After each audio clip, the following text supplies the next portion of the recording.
Cop lied about a black woman in court, not knowing she was a government inspector.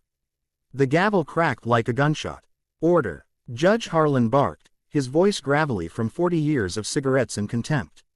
The courtroom smelled of bleach and old wood, the kind of scent that clings to your clothes and reminds you justice isn't always clean. At the defendant's table sat Officer Daniel Pike, badge polished to a mirror, shoulders squared like he was still on patrol. Across from him, in a navy blazer 2 sizes too big, was Aisha Reynolds, 34, single mother, night shift nurse, and the reason Pike's career was about to implode. Pike leaned into the microphone. "She lunged at me, Your Honor," screamed obscenities. "I had no choice but to restrain her." Aisha's hands trembled on the table. She'd never raised her voice above a whisper in her life, let alone lunged. But Pike's dashcam had mysteriously malfunctioned. The only witness, his partner, who'd already testified that Aisha resisted violently. The prosecutor nodded along, smug. The public defender assigned to Aisha, a kid fresh out of law school, looked like he was about to cry. Then the back doors swung open. A woman strode in wearing a charcoal suit sharp enough to cut glass. Her locks were pulled into a low bun, and the click of her heels silenced the room. She carried a leather briefcase and a badge that glinted under the fluorescence, U.S. Department of Justice, Civil Rights Division. Judge Harlan's eyebrows shot up.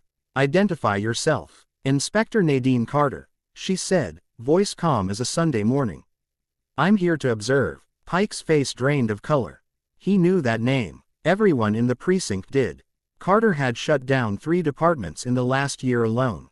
But Pike didn't know the half of it. 3 weeks earlier, Aisha was late, again. Her 12-year-old, Jamal, had missed the bus, and the daycare threatened to charge her extra. She floored it through a yellow light, technically red by the time she crossed, and blue lights flashed in her rearview. Officer Pike sauntered up, hand on his holster. "License and registration." She fumbled for her purse. Her scrub still smelled like the hospital's antiseptic. "I'm sorry, officer. My son." "Step out of the vehicle."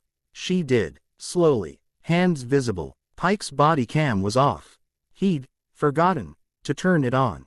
Again. What happened next wasn't on any report. Pike claimed she swung at him. In reality, he'd grabbed her arm hard enough to bruise, shoved her against the car, and whispered, "People like you don't belong in this neighborhood." Aisha didn't fight back. She couldn't afford to. One wrong move, and Jamal would be in the system. So she took the citation, the humiliation, the lie that she'd resisted. But someone saw. The gas station. Mrs. Delgado, 82, ran the Shell station on MLK Boulevard. She'd known Aisha since the girl was 9, selling candy bars for her church choir. That night, Mrs. Delgado watched the whole thing from behind bulletproof glass. She didn't call the cops. She called her nephew, Marcus, a paralegal who owed her for raising him after his mom OD'd. Marcus called a friend at the DOJ. That friend called Nadine Carter. Back in court, Inspector Carter took a seat in the gallery. Her eyes never left Pike.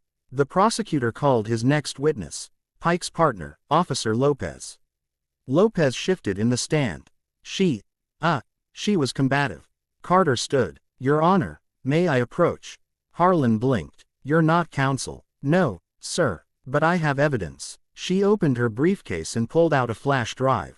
Security footage from the Shell station. Time-stamped. Unedited. The courtroom went still. Pike's lawyer objected. "Irrelevant." Carter smiled, small and sharp. "It shows Officer Pike disabling his body cam before the stop. And it shows Ms. Reynolds with her hands up the entire time." The video played. Aisha's voice, soft and shaking. "Please, I have a son." Pike's grip on her arm. The way her body folded against the car, not in resistance, but surrender. Gasps rippled through the gallery. The twist. But the real bomb was still coming. Carter turned to Aisha. "Ms. Reynolds, do you recognize this man?" She held up a photo. Aisha frowned. "That's my patient, Mr. Pike. He was in the ER last month. Heart palpitations." Pike's father. The old man had come in alone, clutching a photo of his son in uniform. Aisha had sat with him for an hour after her shift, holding his hand while he cried about losing Danny to the job. She'd brought him tea, told him stories about Jamal to make him laugh. She never connected the last names. The climax. Judge Harlan recessed for 10 minutes. When he returned, his face was stone. Officer Pike, you are hereby suspended without pay pending investigation. Ms. Reynolds, charges dismissed. This court apologizes for the trauma inflicted upon you. Pike stared at Aisha. For the first time, he looked small. She stood, walked over. The room held its breath. I forgive you, she said quietly. But not for you, for my son, so he grows up knowing kindness isn't weakness. Then she did something no one expected. She hugged him. Pike stiffened. Then, slowly, his shoulders shook. Not with anger, with something heavier. Epilogue. 6 months later, Pike resigned. He started a nonprofit teaching de-escalation to new recruits. His first donor, anonymous. A $10,000 check with a note, for the fathers who still have time to change. Aisha got a promotion, head nurse. Jamal made the honor roll.